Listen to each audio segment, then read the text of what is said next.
Hi guys, welcome back to our channel TechTube.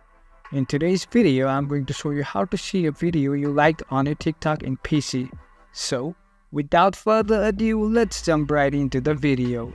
Firstly, open your TikTok account. After that, what you want to do is click on this profile button which is on the top right corner of your screen and click on view profile. After that, profile interface will be loaded on the screen. All you gotta do is click on this like button right here, and you'll see all the liked videos of your TikTok. Since I have liked only one video till this date, it is only showing me one videos. That's how you can see liked video on your TikTok. That's it for today guys. If you find this video helpful, then don't forget to give thumbs up, comments and feedback will be appreciated.